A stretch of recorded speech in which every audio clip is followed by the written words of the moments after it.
vou passar aqui a palavra para o Alexandre Brito, que é psicólogo, inclusive atende no IASES, recebe, conversa com muitos menores que são apreendidos e acabam ficando ali internados, né? Boa tarde.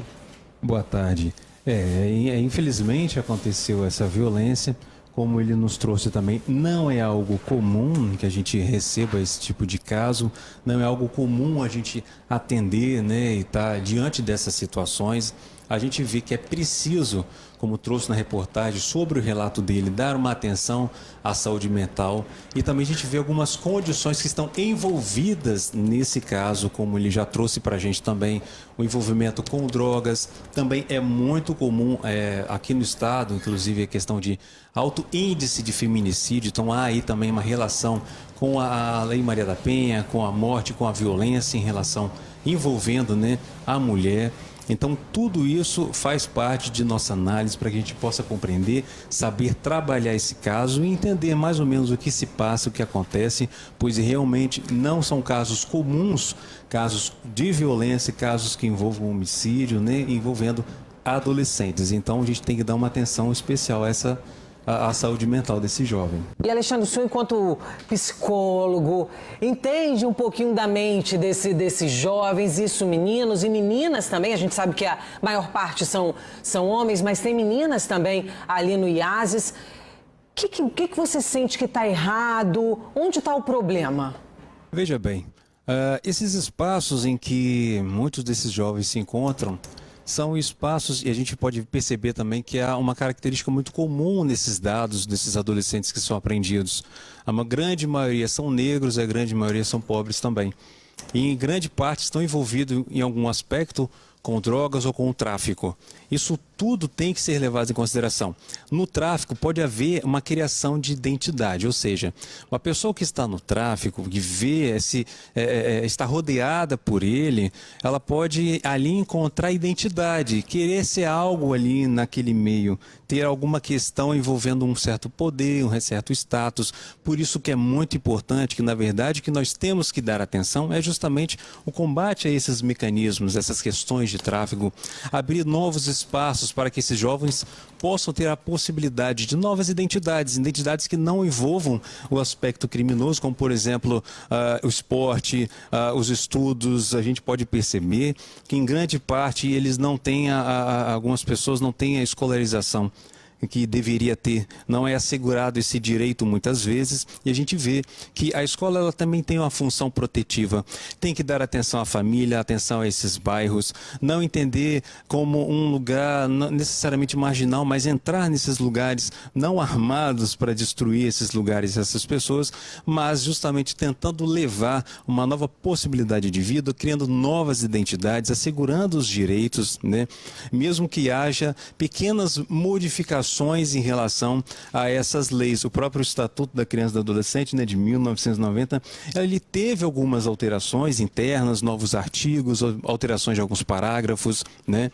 Então, tudo isso vai favorecendo para que haja, na verdade, não só a questão de punição, mas também dentro do Estatuto existe a parte da proteção. São medidas protetivas para jovens, crianças e adolescentes. Então, talvez a gente também pensar, não esperar que aconteça o crime para pensar o que fazer com esses jovens, com essas pessoas que se envolvem com isso, mas também tentar entender ali a possibilidade de uma prevenção disso.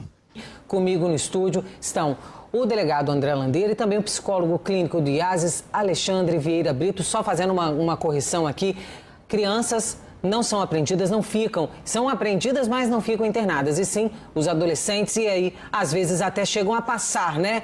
Completam 18 anos, mas se tiver no processo ainda a cumprir, eles seguem internados, não é isso, Alexandre? Isso, seguem sim, às vezes tem um mandado de busca e apreensão, né? E mesmo que eles tenham 18 anos, muitas vezes eles podem cumprir sim na medida socioeducativa, tá? E com 21 anos eles têm a liberação compulsória. Agora vamos falar um pouquinho sobre esses adolescentes, jovens até, que estão apreendidos. O perfil deles, Alexandre? Olha, como eu trouxe as informações, né, a grande maioria está como ela trouxe os dados, em evasão escolar.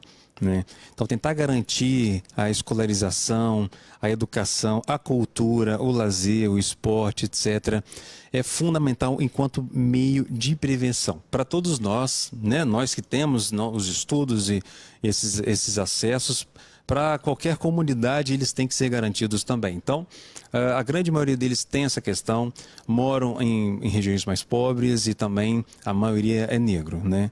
Então, e a grande maioria são homens também que estão hoje acautelados com os dados que ela trouxe para a gente também, tá? Então, esses são os adolescentes, né, que hoje encontram-se acautelados. E a gente sempre escuta assim, é uma vida fácil, ou seja, um dinheiro fácil que vem. Alexandre, essa sensação que você tem quando você conversa com esses meninos, o senhor mesmo já confirmou aqui que a maioria acaba se envolvendo no tráfico, ou seja, estou ali vendendo a droga, vou comprar um tênis, eu vou comprar um não sei o quê, eu quero comprar algo que eu desejo. Há controvérsias em relação a isso ser fácil, porque você perde o que há de mais precioso, que é a sua liberdade.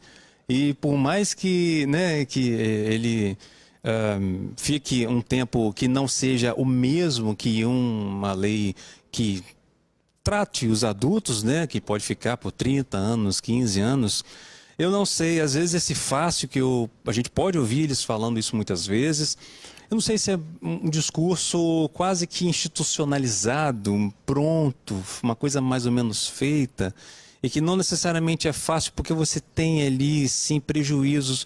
Você se afasta da família, você se afasta da comunidade, você se afasta dos seus amores, você se afasta dos seus prazeres, você se afasta dos seus lazeres, você se afasta da sua própria liberdade, você você fica cautelado e você não tem a chave para sair na hora que você bem entende, você perde a oportunidade de ter, né, um relacionamento, né? Você fica na saudade, você vai transformando a saudade e a tristeza em ódio, você vai transformando as perdas também em ódio. A expressão, né, é uma vida fácil, né, um dinheiro que vem fácil, porque você não vai lá, não tem que bater o cartão para entrar, não bate o cartão para sair do trabalho, não está lá de segunda a sábado, não trabalha sábado e domingo, assim, oficialmente falando, mas tem o outro lado, né?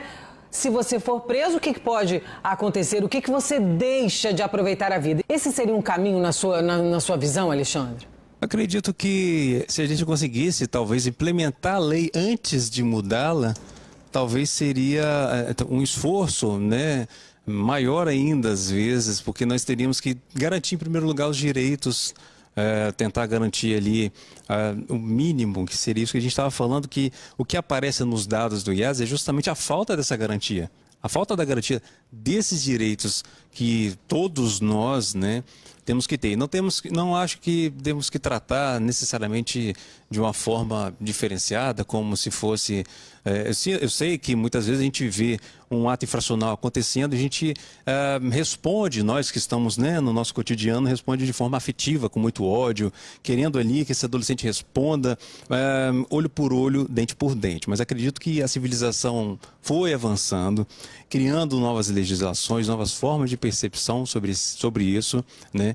E tentar abordar isso de uma outra forma, até porque, de fato, uma alteração da lei é algo também que não entraria, né, na minha alçada, mas acredito que se a gente conseguir fazer a implementação do que já tem, talvez já seria, em primeiro lugar, um caminho possível. Até porque, se a gente começa a buscar aprender crianças, no caso seriam crianças, né? Se a gente fizer uma redução, enfim. Eu não sei como a gente tem tratado as nossas crianças, a atenção que a gente tem dado para elas, a forma que a gente tem lidado com as dificuldades das crianças. Eu não sei como está o diálogo com os jovens. Eu não sei se eles têm tido, como você trouxe, né, estímulo em relação aos estudos, à escola. Não sei. E fica evidente nessa pandemia que agora as crianças estão conhecendo os pais, por exemplo. Isso não diz algo sobre a nossa forma de tratar crianças e adolescentes, a nossa forma de abordar isso? Deixa eu até te interromper, Alexandre, a forma com que se trata os adolescentes dentro das unidades socioeducativas, porque nas prisões a gente sempre escuta falar, olha, o camarada sai pior do que ele entrou, a estrutura não facilita com que esse cara realmente se regenere. E dentro dessas unidades socioeducativas para menores, é possível que o menor entre de um jeito e saia melhor, ele tem um aprendizado, ele estuda ali dentro, ele vai sair com uma outra cabeça, porque a cabeça que ele tem ali nas ruas, vivendo em meio à violência, ele lida ali como uma coisa natural. Mas quando ele sai do CIASES, existe uma estrutura no nosso estado para atender esses adolescentes? Por isso que eu falei que é importante implementar essa estrutura.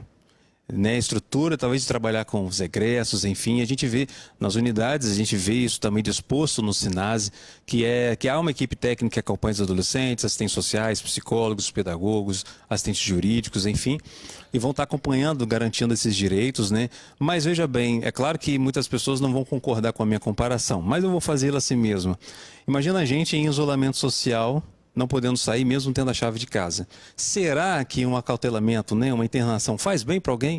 Ele tem prejuízos psicológicos, né? Você ficar preso tem prejuízos, você pode entrar também, inclusive, ser institucionalizado, começar a viver uma vida tutelada, você perde a sua liberdade, a sua saúde tem que ser garantida, mas é uma saúde ali que corre riscos o tempo todo, você ali tem uma convivência com pessoas que você não conhece, que também tiveram outros envolvimentos, enfim.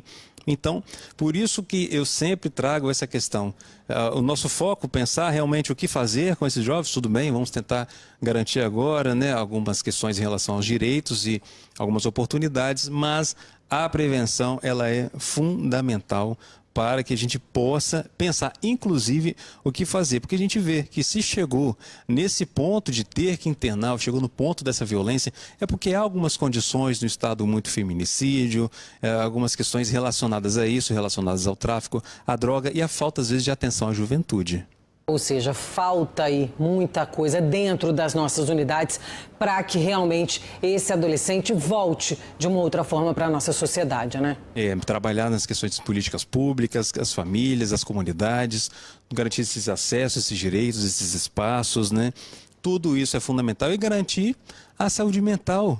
A saúde mental das pessoas, ela é fundamental para que elas possam agir de uma forma mais leve, mais tranquila, elas possam saber a arte da convivência, saber até onde a força dela pode ir ou não, para que ela saiba medir as palavras, para que ela saiba que a vida do outro merece respeito, tanto quanto a dela mesma.